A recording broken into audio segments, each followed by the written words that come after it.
Mexican long tongue, even though it's not real clear here, you see how long that rostrum is. This is a good leaf nose. See that leaf nose right there? So you've got that long rostrum for the long tongue and that leaf nose.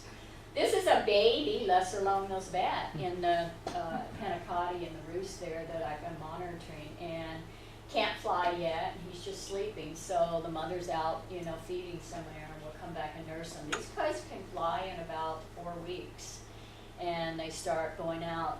The roost that I'm actually monitoring in the Panacotti, I mean, I don't know if any of you have ever been to the Panacotti or not, but it's very stark. I mean, this is what it looks like. This is an ocotillo right here, and there's just, you know, maybe a saguaro here and there.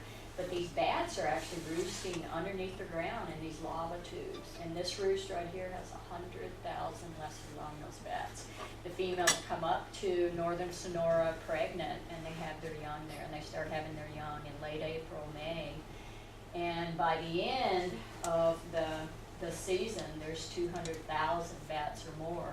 And what I do every year is I go with Rodrigo Medellin, and that's Rodrigo right there, his son, and our grad student, this is Rick Brusca. But we make a trip in May, and I film the bats as they're coming out.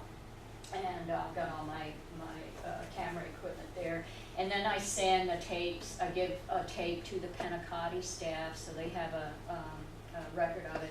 And then I send the other tapes to Mexico City, and it gets counted and it gets logged in. But I don't sit there and count 100,000 bats, somebody else does. But I do the filming and then send the information to the Panacotti. But these are bats here, and there's some adults here, there's some babies hanging up. If you go inside, there's just, oh my gosh, there's so many bats. It's pretty cool. Now this bat, the theory, especially when Ted Fleming was doing some of his research, he felt that the bats turned around and went back down into southern Mexico afterwards, but they're not. A lot of those bats are coming into the U.S., and I actually had a study in 205 and 206 where I marked more than 100 lesser long-nosed bats at Cabeza Prieta and Oregon Pipe, and 3 of my bats showed up in southeastern Arizona, and I've submitted that for publication. So no, they're not all going back down into southern Mexico, they're coming up into the U.S. And if you think about it, it makes sense, because why not utilize that rich agave, you know, food late summer, or the Oregon Pipe, all the Oregon Pipe that are over in Oregon Pipe National Monument. I mean, they've got to go somewhere to eat. So some of those females, actually 2 adult females and 1 female young of the year, went to southeastern Arizona that I had marked. So that's pretty cool. They are moving across the state and going to the southeastern part and to the mountains where you have a lot of agave. So that's a very important for seed dispersal. They're not digesting those seeds, so they're just defecating them, and that's really important where, you know, in especially in the tropics, the way they're mowing down the forest and everything. The bats definitely help out with the reforestation. And then, you know, very important pollinators for a lot of the fruits that we eat, and that ends up, Ed was talking earlier about how much money, you know, bees, it translates, you know, for bee pollination.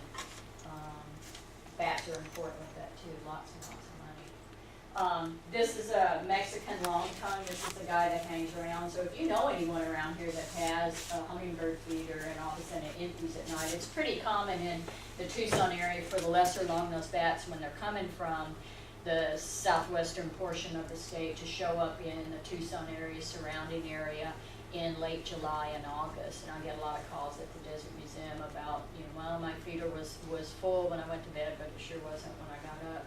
It's these guys. It's one of our 2 nectar bats. Bats usually have 1 young, flying fox on the left there, and the female's doing all the raising. The male is just breeding with them. There are maternity colonies, the Mexican free-tail bats that roost underneath the bridges. When those bats go out to get food, they usually leave 1 bat behind, or a couple behind, to actually babysit and watch the babies. But look at that little face there, isn't that darling? Look at that little face there. You got the ears and the little nose. Aren't those guys cute? The The guy in the right-hand corner, anyone, or lower right-hand corner, anyone have any idea what it is? It's got large eyes, kind of a pig-like nose. The baby vampire? Vampire, you got it, yeah. And vampire bats, even though, you know, vampire bats have given, you know, a lot of bat species a bad rap, vampire bats are one of the few bats that will actually adopt a baby if the mother gets killed or doesn't come back.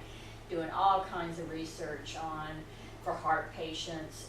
These guys have actually inject when they you make a little incision, let's say the leg of a chicken or a cow or something, inject an anticoagulant that keeps that blood flowing for a little while. So sometimes other bats will, vampire bats will come and use or drink the blood.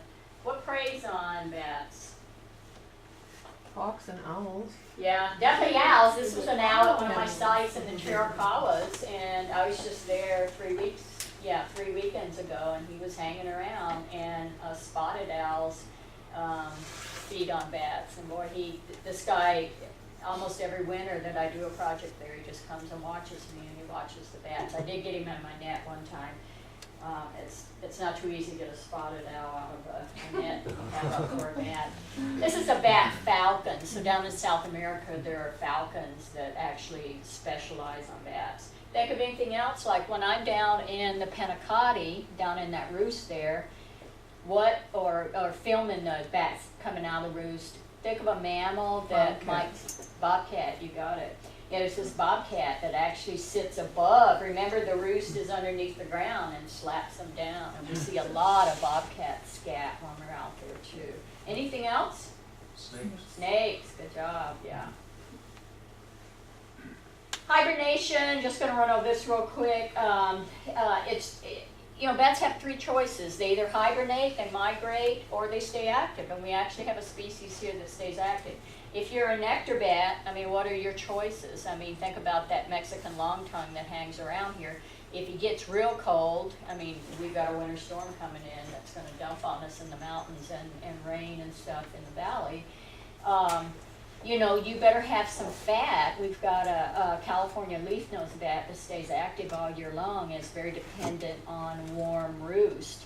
If it's going to be a rainy night or a very cold day and there aren't any insects available, and I think Carl Lawson told me one time, you know, if it's 40 degrees or above Fahrenheit, there's some kind of insects, then, you know, bats have something to feed on. But if it's not, they better have some fat to rely on. So if you're going to hibernate, you've got to put on the fat and be able to hibernate like this little eastern pipistrelle down here in the right-hand corner, and they just let their body temperature drop down to the ambient temperature, and they sleep. And it's real important not to bother those guys, because if you wake them up, they're burning up very precious energy, so you don't want to do that. So if you're not hibernating, we do have some bats that hibernate in the United States, but if you're not hibernating, then you've got to migrate. And we don't know too much about migration, but the bat up here in the left-hand corner is a Mexican freetail. See how long those wings are?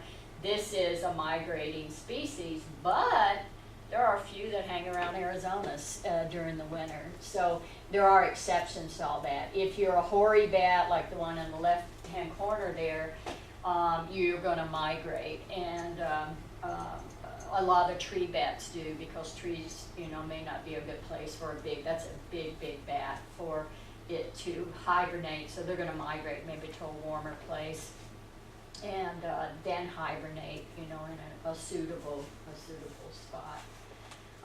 Unfortunately, pesticides do build up in the fat, and when bats are put on the fat to be able to sleep through the winter, then some of them are poisoned by those pesticides. So, you know, the less pesticides you use, the better, just so it's not killing our bats. And, you know, I don't know about you, but I don't want to eat fruits and vegetables that have a lot of pesticides on it. Real quick, white nose syndrome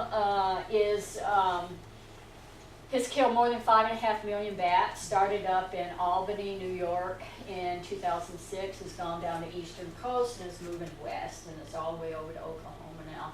We're hoping it's not going to get out here. So far there's been no cure. If it gets into a roost or a cave, and it usually affects bats that hibernate together, and there are a lot of bats. Indiana bad and the eastern portion of the United